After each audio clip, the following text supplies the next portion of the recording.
Welcome to Kaleidoscope Let's Talk.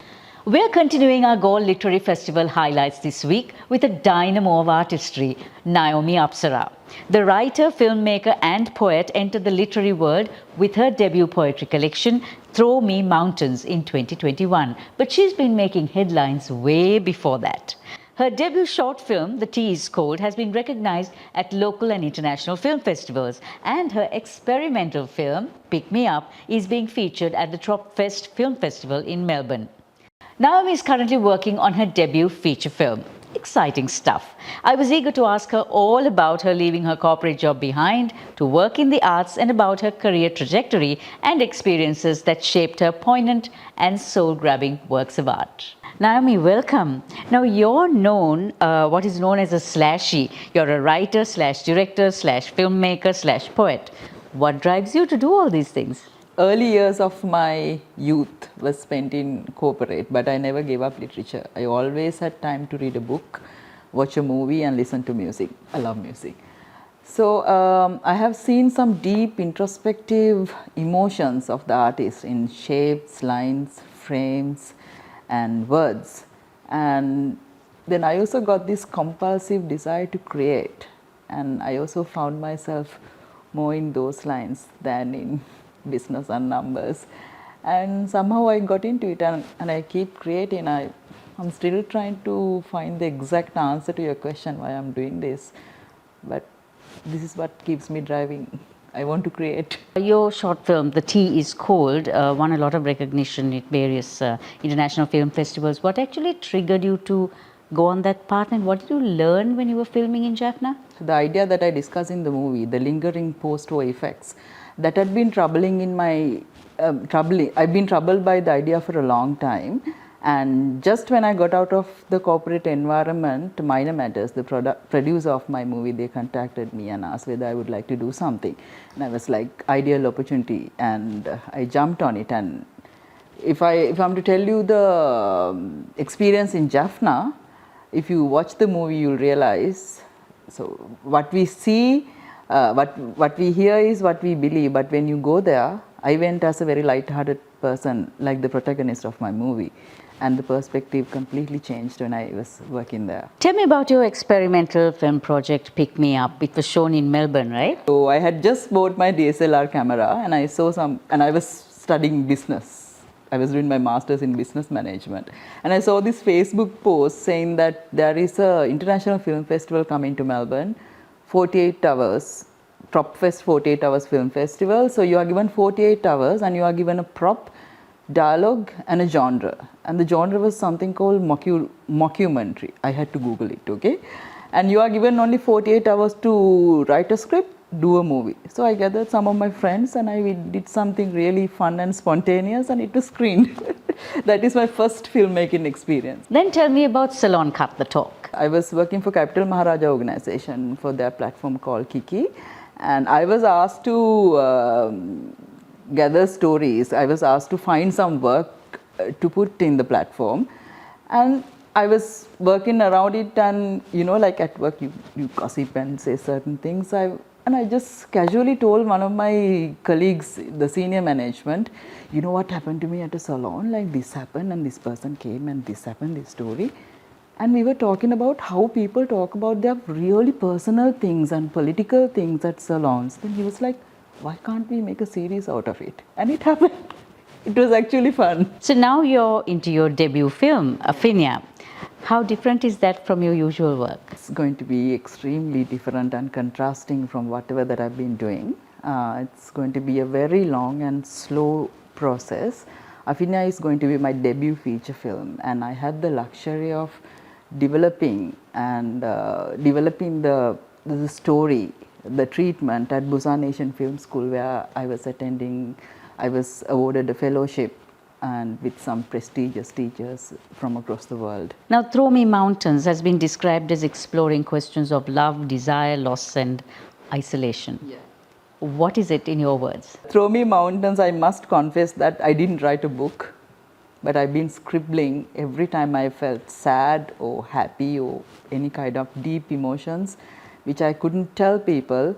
I was scribbling, and I had this really personal blog I was collecting, and the link was given to some of the close friends. When it became a collection, people were like, why don't you publish it? At the beginning, I was quite reluctant because they're so personal, right? People would read you just like that. I was like, why not?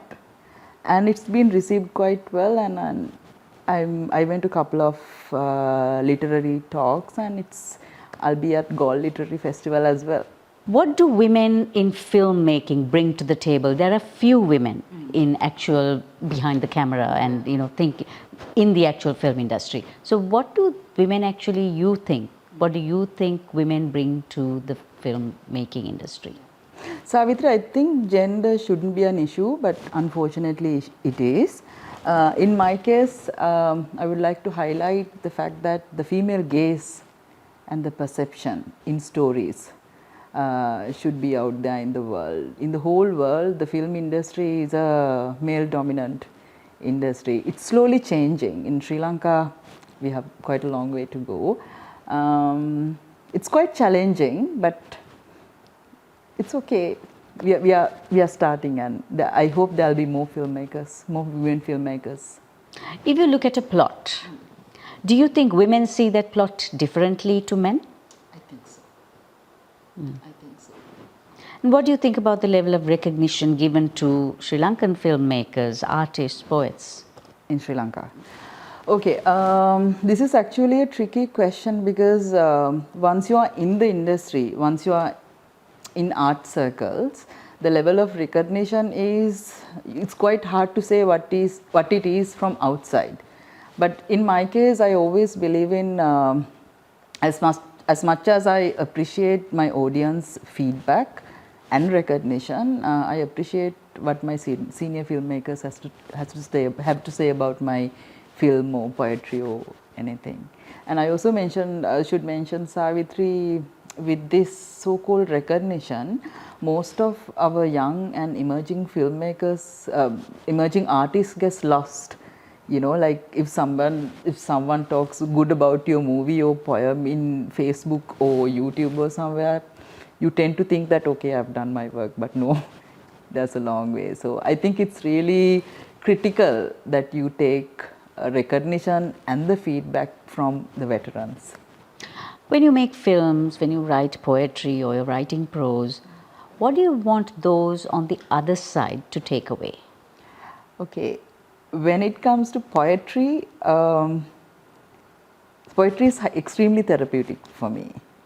So whatever that I'm feeling, the feeling of relaxation, the therapy, whatever that I received when I was writing my poetry, if the reader can experience the same thing, say for an example, when we are sad, we listen to music and we feel better.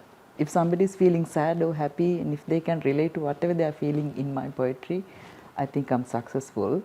When it comes to filmmaking, it's a bit more complex. We have the visuals and the frames, music and everything. And if I can convey a certain message and convey how I feel about a certain subject, and if audience can get whatever that I'm trying to say, I think I've done okay. Let me ask you about short films and feature films. I know obviously it's a lot more work, but what is the fundamental difference in you directing and producing a short film and then now embarking on the long feature film? So the time, the research and effort that you put on a short film might look smaller than of a feature film, but I think the importance is the same for both. In both ways, you are trying to tell a story. You have the luxury of time in feature films, but in short films, I think you have to be sharper. How much can you reveal about Afinya? Afinya is a Thailand-Sri Lanka co-production. The protagonist is from Thailand. It's extremely philosophical and spiritual. And yeah, let's leave it at that. And where did you get the inspiration from for that? Okay, I love that question. I was listening to a track of Anushka Shankar. She's my favorite sitarist. And I had this visual running in my head for a long time. Okay, I'm going to tell you a little bit. The visual is a female monk, a bhikkhuni, is doing a meditative walk in Butterfly Mountains, Adam's Peak. And she meets herself over and over again. She meets her youth, she meets her old age, likewise. I think let's leave it at that.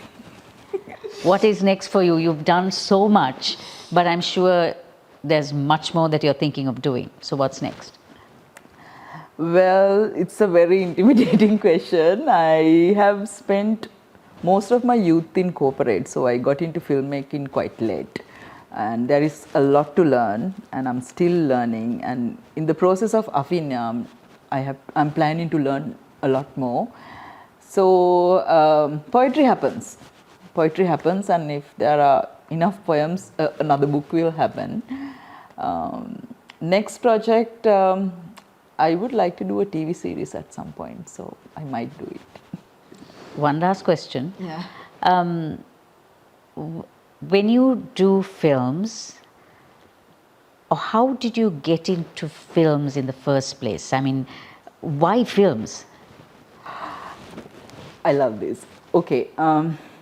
Even in my small age, I was quite curious about how the films were made and all. Like my mom keeps telling me when I keep watching movies with her, I tell her, "Did you see the shadow of the cameraman?" I saw it. I think the camera is placed there. I had that. But when I went to Melbourne to do my higher studies in business, I got exposed to world cinema. And then I started learning there is more to cinema than in Hollywood or Bollywood. And then I got intrigued, and it all picked up from there, like pick me up. So good luck, Nayomi, and we hope to see you at the Galle Literary Festival. If you like Kaleidoscope, don't forget to subscribe, like and follow us. We are on YouTube, Facebook, Instagram and LinkedIn.